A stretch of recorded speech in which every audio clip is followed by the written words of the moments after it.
Hello, everyone.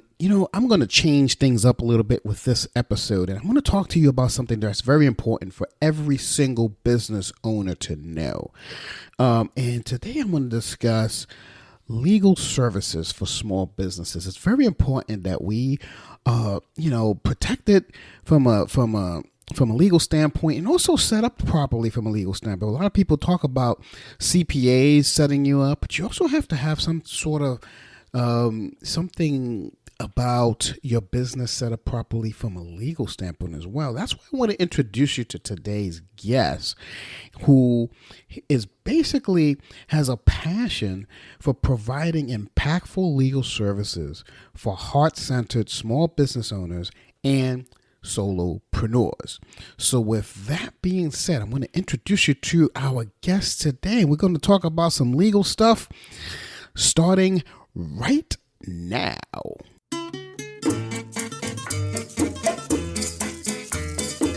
Hello, and welcome to Marketing Solutions for Local Businesses, the podcast where you will discover all the latest and greatest digital marketing tools, tips, and strategies you will need to implement in order to stay ahead of your competition.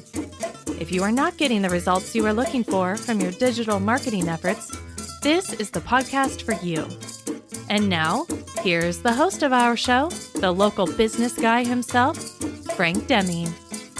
Hello, everyone. This is Frank Deming, the local business guy, and welcome to today's episode of Marketing Solutions for Local Businesses. Now, before I introduce you to today's guest and get us on with today's content, I would like to do a couple of housekeeping items.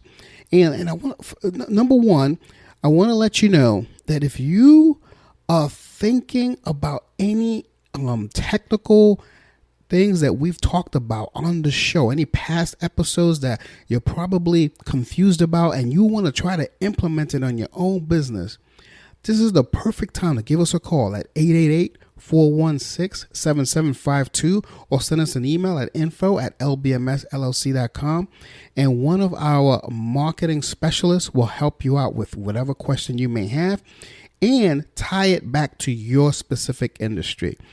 Also, if you want to be a guest on our show, if you got a message that you want our audience to listen to, you just want to follow that same process. 888-416-7752 or send us an email at info@lbmsllc.com. Okay, I got one last thing before I introduce you to our great guest, and that is this. If you want to start your own podcast, if you've been thinking about it, it's a great way of getting my message out there. I want you guys to give Buzzsprout a shout. Buzzsprout is absolutely the best way and easiest way to start and launch your own podcast. Why? Easy. They give you a really, really cool tool that you can distribute your information to all the major podcast directories. I'm talking about Apple Podcasts. I'm talking about Google Podcasts, Stitcher, TuneIn, just to name a few, and Spotify, basically.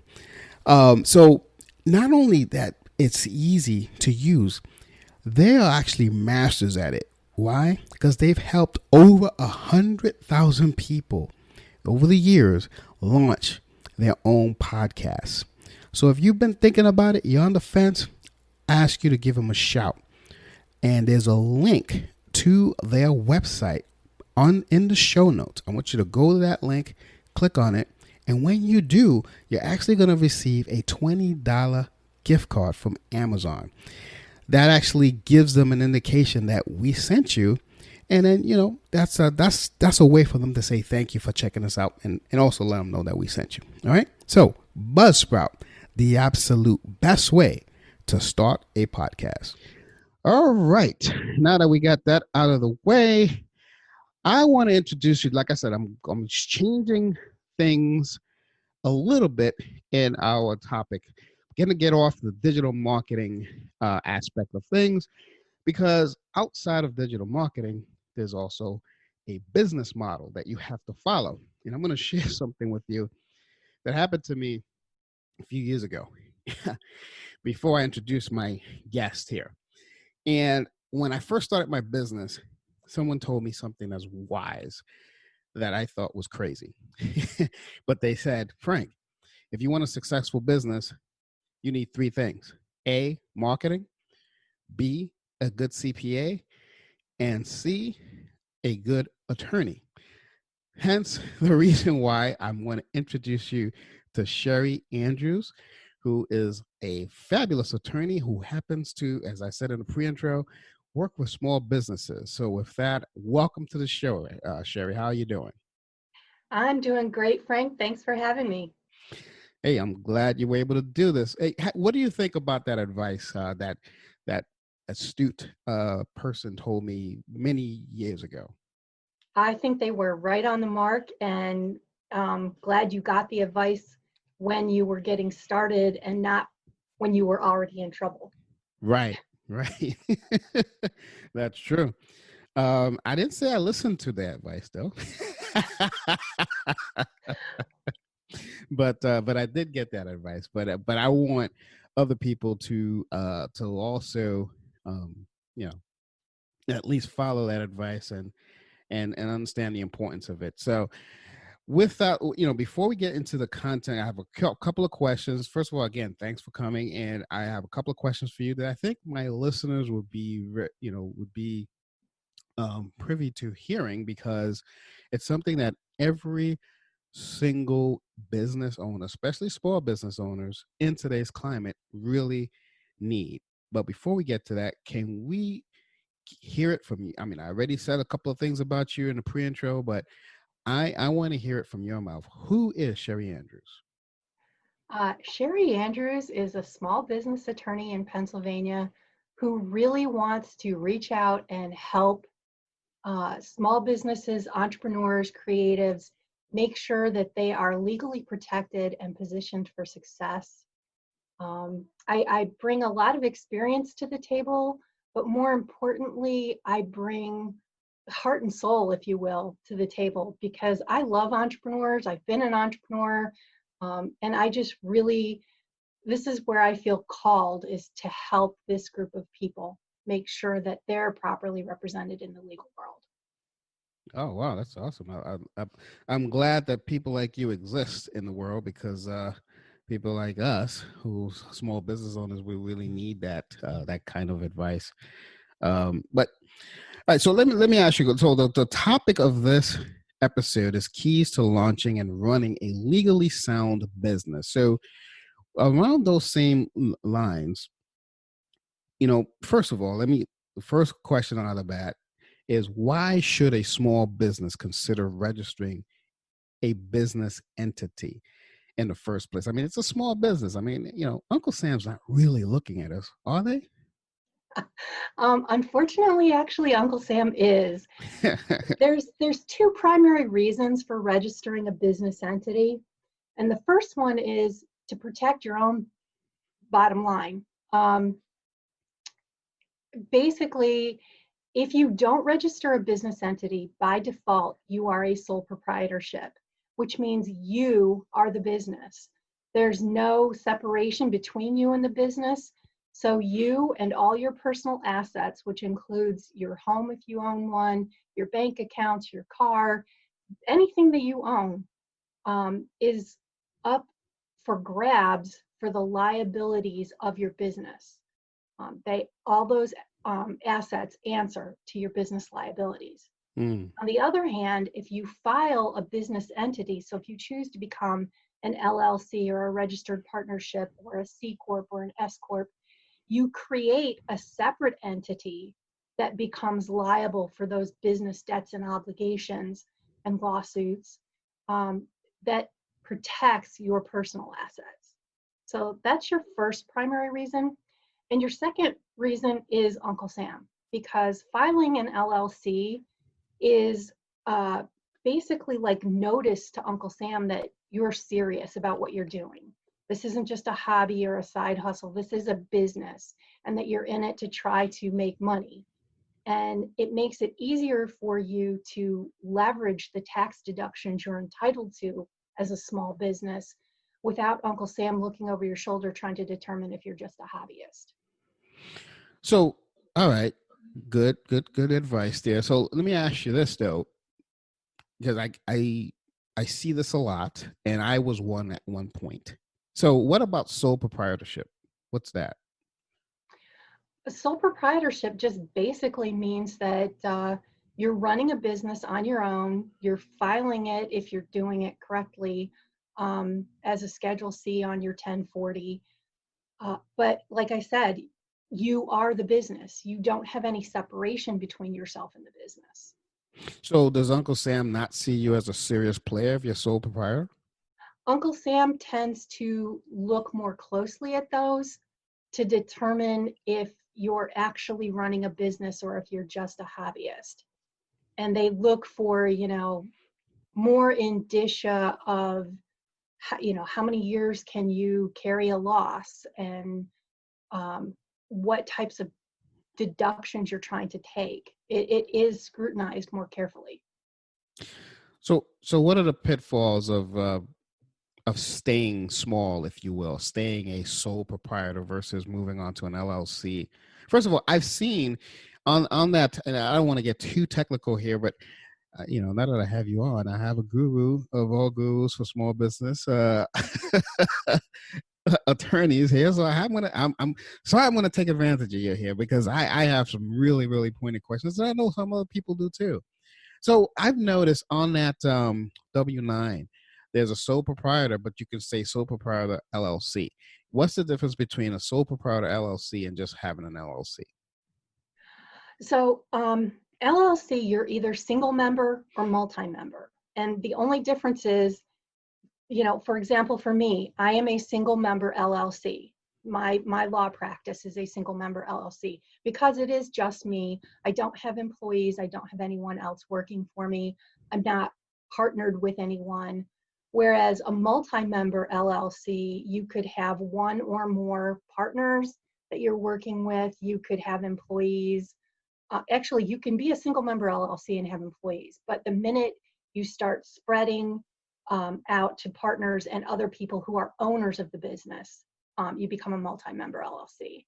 And again, the only difference between a single member LLC and a sole proprietorship is that legal entity that's protecting your personal assets. Gotcha. But so if someone's in an LLC, is there like a money or a revenue threshold if you're an LLC and you want to start considering going into, say, an S corp or a C corp or something like that? No, there is no revenue threshold. You can actually start off as a C corp or an S corp if what your plans are and what you're trying to build makes sense for that. But that's something you want to consider in conjunction with an attorney and an accountant, because each business type has its own set of rules, its own requirements in terms of filing with the IRS, and you want to go into that fully informed. That's way too deep for a podcast. No, I just want to get some general ideas about that, but thanks for that. That's very very informative. I hope it helped a lot of people.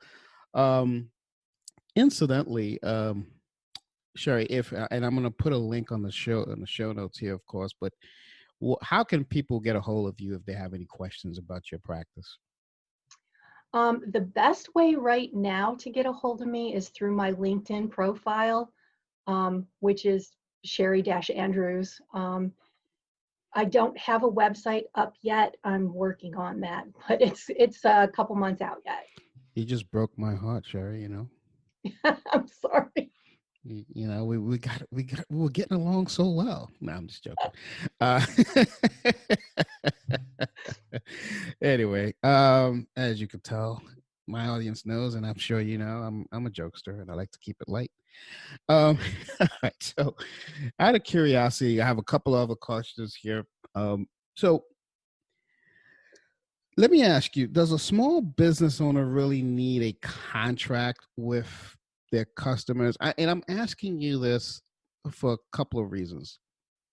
For instance, if you're a sole proprietor or an LLC, like we were talking about earlier, you know, contracts, I mean, contracts can get a little bit cumbersome. And I have been in a situation where guys just want to get started and they go, hey, let's get this going. Let's do this. I need this. And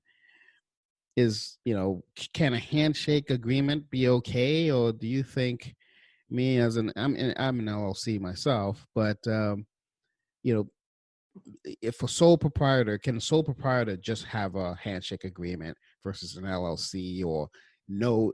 Do you advocate, nothing like that should ever happen, irrespective if you're a sole proprietor, LLC, or have you?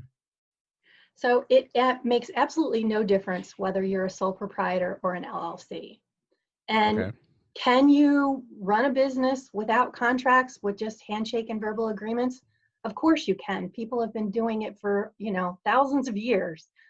The problem that we have in today's society, with as litigious as we are, is that a handshake or a verbal agreement is very, very difficult to prove in court.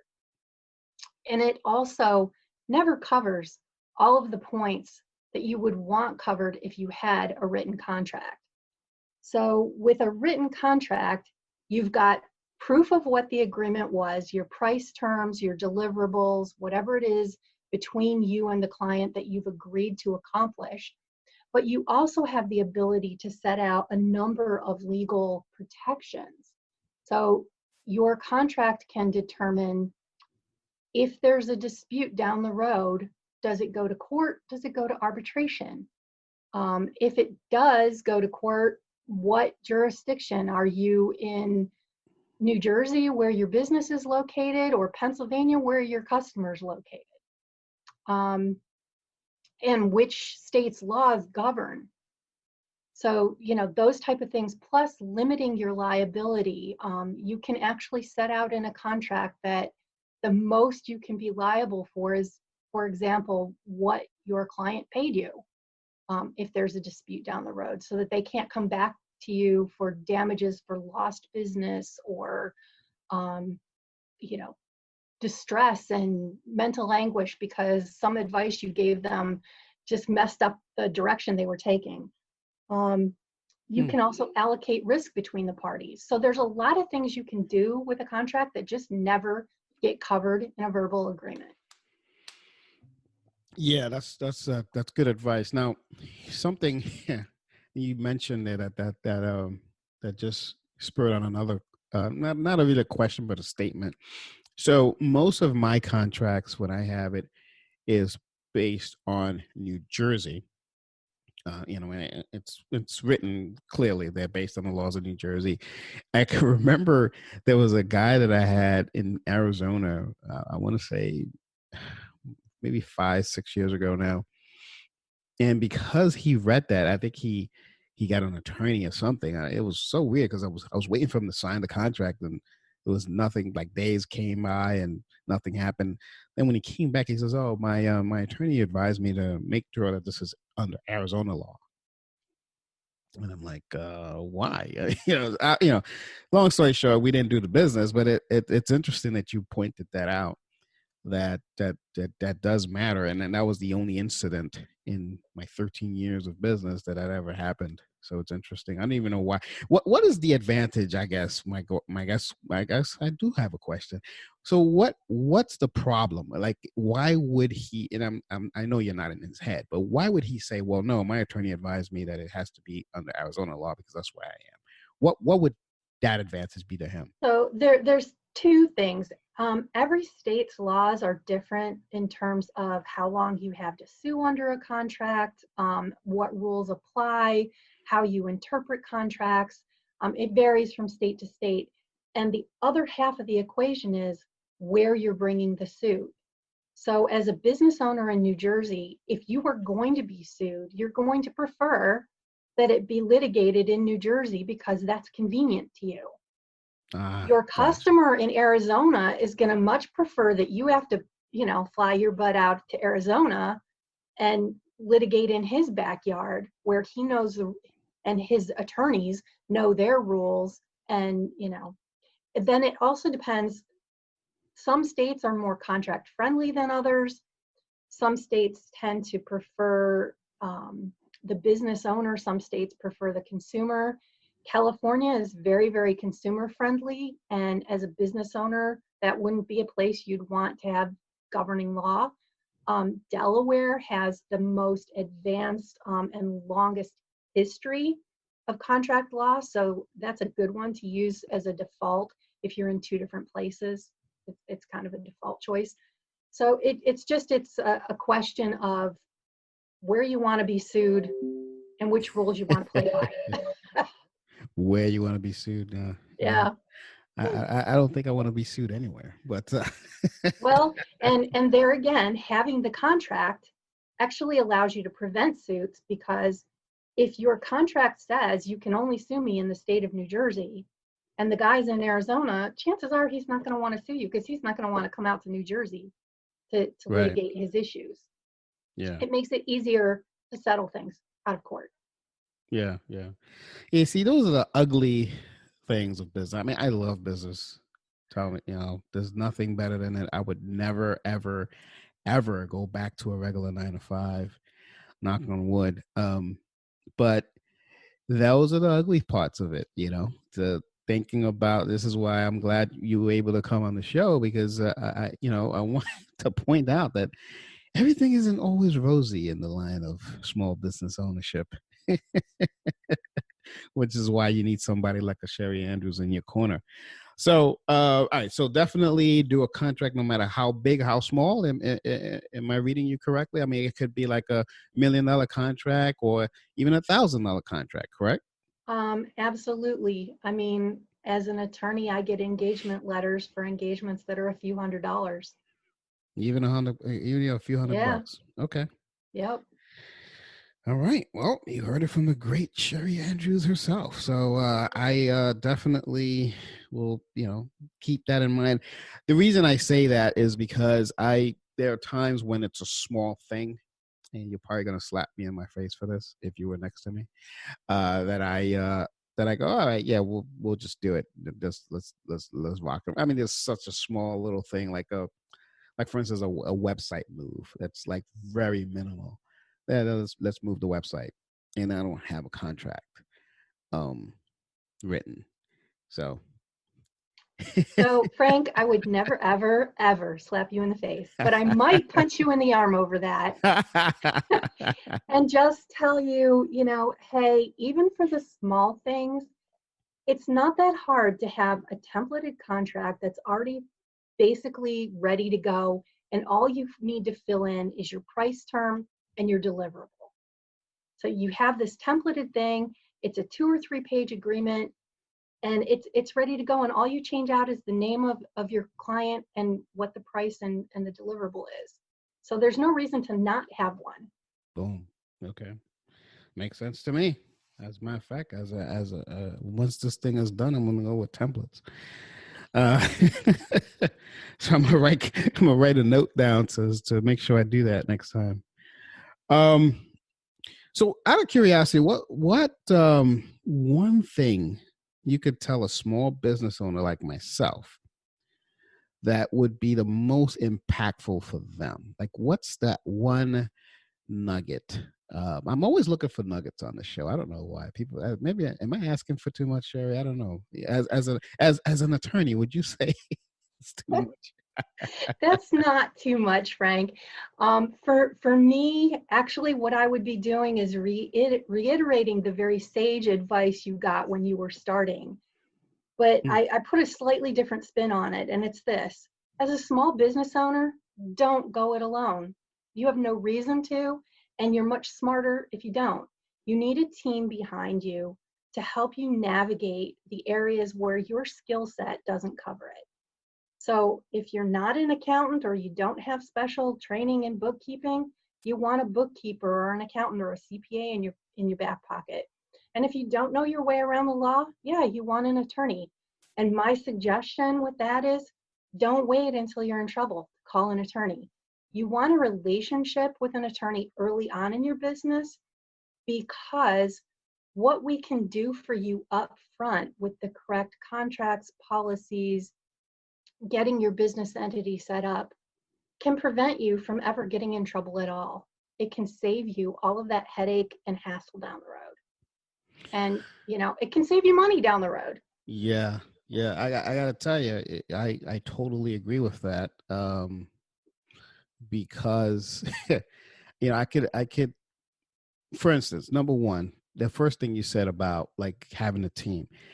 I remember doing my own books.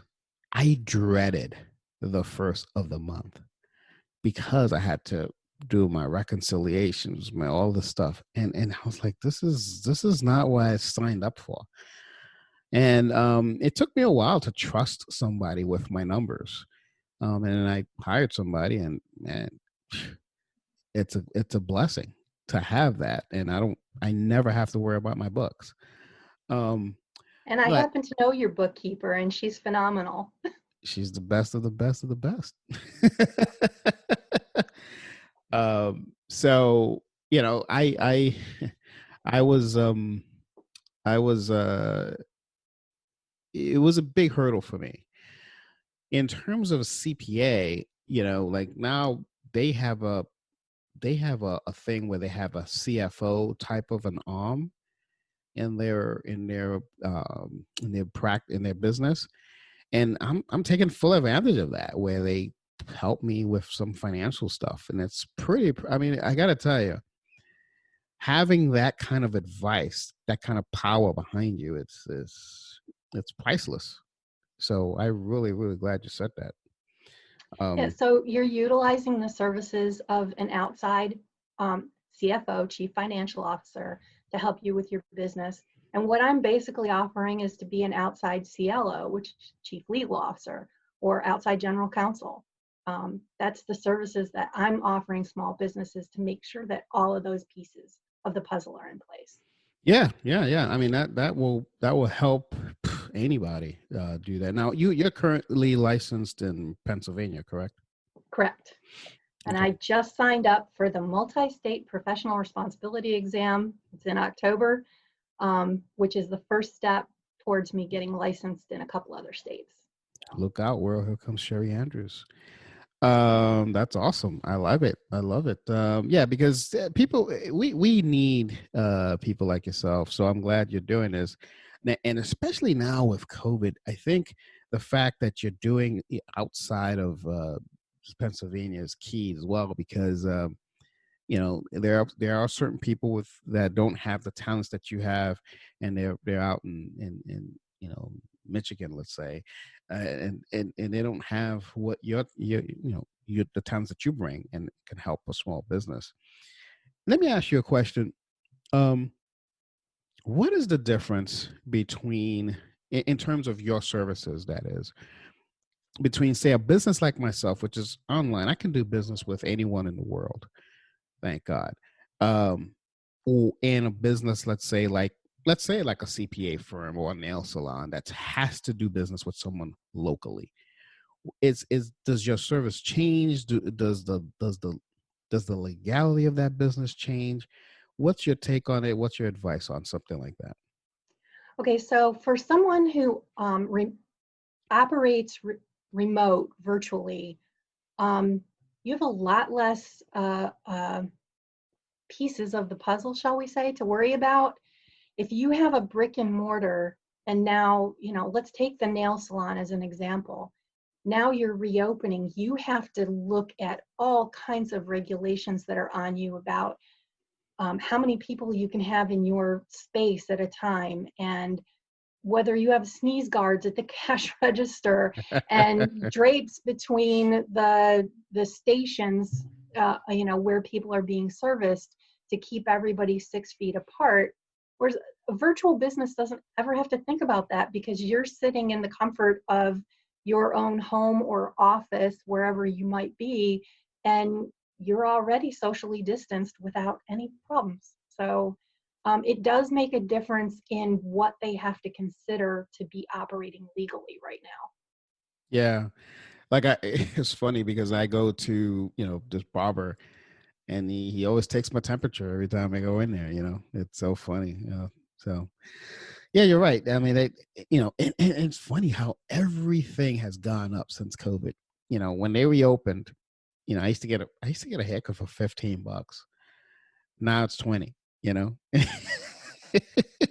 They're having to Uh, cover a lot of additional costs because the things that they had to do, scaling back the number of people they could service at once, means they don't have as many customers in a day. There's no way they can work as many people through with appointments. And they had to pay a lot of money to retrofit their businesses to meet the regulations. Those sneeze guards don't come cheap. yeah, So, I mean, they're just trying to, still turn a profit. yeah, they had to invest in masks and gloves and shields and you name it. Hand Hand sanitizer. sanitizers, thermometers, et cetera, et cetera. And then these restaurants had to invest in all these tents, and whether it's rental or purchase, it's still an investment because you can't eat inside. Well, at least here in New Jersey, I don't know how it is in Pennsylvania, but You can eat inside in Pennsylvania, but only at 25% capacity. And you can only imagine how difficult that is for a restaurant to keep the staff busy with 25% of the people and, have half your, 3/4 of your tables blocked off as you can't sit here. yeah, yeah, yeah. Here, oh wow, so Pennsylvania is different. Yeah, here in Jersey, you cannot eat inside whatsoever. Yeah, it's only outside, and if it's raining, oh well. So I don't know what they're gonna do when it's 10 below zero, but we'll see what happens. It's really rough. And, we've got some industries that have been very, very hard hit by this because of it. Yeah, from a legal standpoint, going off a little bit on a tangent here, what can a small business do? I mean, these are government mandates, right? So can a small business do anything about this? Or it's just follow it as it is and just do business as is. So do you have any Um, advice on that? well, you have options. One is be rogue, ignore all the mandates, and Get deal sued. with deal with the consequences if you're willing to take that chance.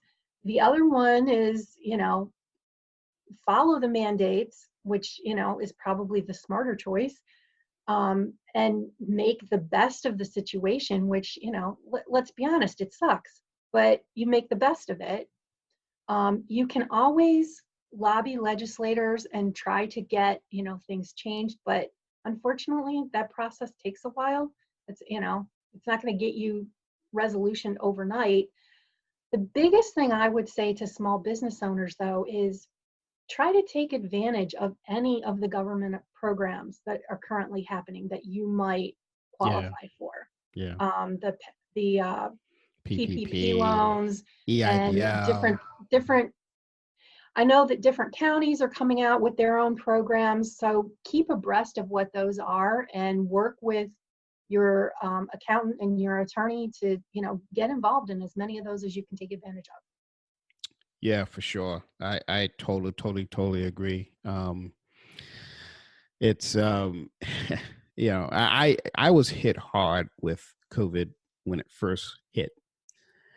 And then because I'm online, it just turned around, because I'm online. All of a sudden, people who didn't want to be online now want to Need be to be on. online.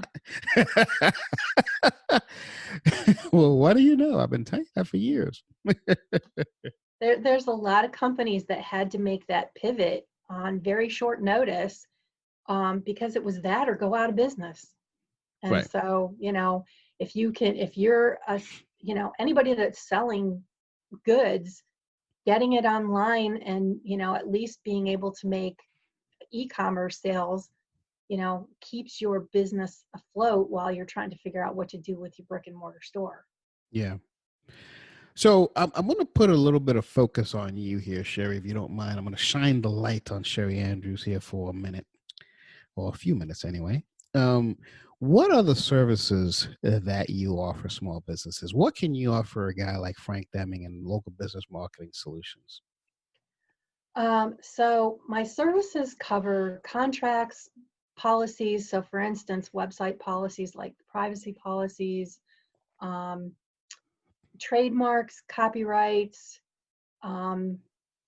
pretty much anything you need from a legal perspective to run your small business, and also wills and powers of attorney, your basic estate planning documents, because I firmly believe that all business owners should have that paperwork in order and should have a succession plan for what happens to your business if something happens to you. Oh, okay. Yeah. Yeah. That's true. Because everyone has a why. So and then the whys change as you go. And it's funny you say that, because my initial why was because there was no one in my family who's ever been an entrepreneur. We've always had the whole, you got to get good grades in school so that way you can get a good job, and so on and so on and so on. And that's what I followed. But then I wanted to break the mold, and I wanted to launch my own business. And the original reason was because I wanted to will it over to my daughter. That was the reason. I wanted something for her to take, and then now she just runs it, and it becomes a family heirloom or something like that. I don't know. And is your daughter at all interested in your business? Nope. So yeah, your why has had to change. My why has changed, yeah.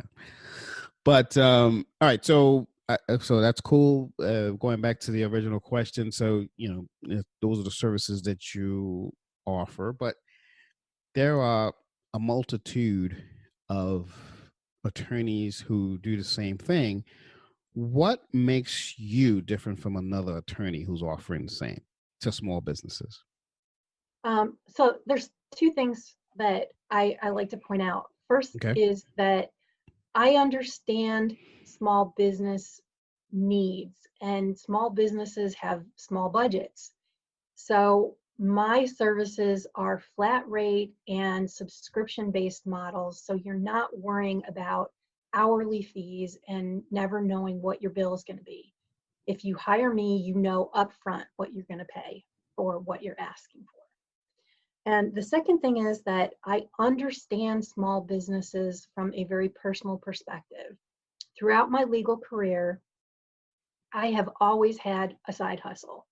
I started off when I was young with making crafts and selling them at craft fairs. I had 8 years in direct sales in the scrapbooking industry while also running my own t-shirt design business. And most recently, my husband and I, for 4 years, had a booth in an antique mall. So I've run the gamut of, merchandising and buying and selling and just understanding exactly what a small business faces in terms of issues and concerns. And I bring that along with 32 years of legal experience to the table.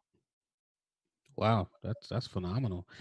You and I have very similar business models. When I started my business, I found that everything was so expensive, and I wanted to somehow come up with a way to do the same things at affordable prices to help small businesses. So that's interesting that you said that. That's phenomenal. For me, it's honestly become, it's less about the money and more about how I can help and serve people. So I want to make enough to pay the bills and, have a little spending money, but I'm not trying to replicate my former salary as general counsel. I'm just trying to help people. I'm trying to help small businesses know that they're legally protected. Wow. Yeah, that's phenomenal. And you said your multi-state thing comes in October? Right. And once I have that exam under my belt, then I can start applying to different jurisdictions. Okay. So we all have to wait for that, folks. I'm looking at Maryland and Jersey to start with. So. Okay. So as soon as Jersey comes up, you're going to give me a call, right? I will, Frank. So I need legal representation.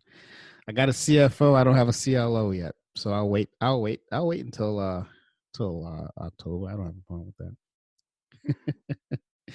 All right. So I think that about covers everything, but I do want to ask you,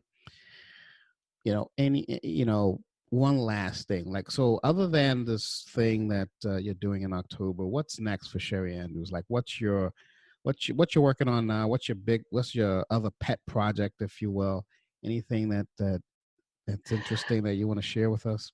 Oh, it's a great question, Frank. And honestly, I have so many pet projects right now. I'm running in 13 different directions at once, but So basically, you're a serial entrepreneur. something like that. I Well, know there you there people. You guys drive me crazy. I'm but just but it's joking. all related to what I'm doing. I know. So I know. my first project is I am writing a book. Um, and this is Really the first place that I've put it out publicly, but I am writing a book, and awesome. it is going to be a guide for entrepreneurs on, getting started from a legal perspective. Right. It's not a how-to book. It's just an educational book to make sure that you understand things you need to know as a small business. Right. The other thing that I'm working on right now is a couple of online workshops, and my first one is going to be a workshop on privacy policy, Mm, because beginning July 1st, California began enforcing its Consumer Privacy Policy Act.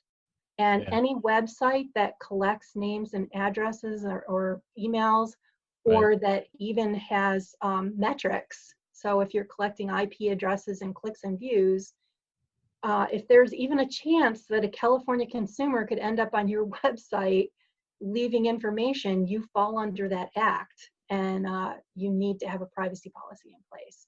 So I'm working on an online workshop that will allow small business owners to come away with a templated privacy policy and instructions on how to customize it to their business.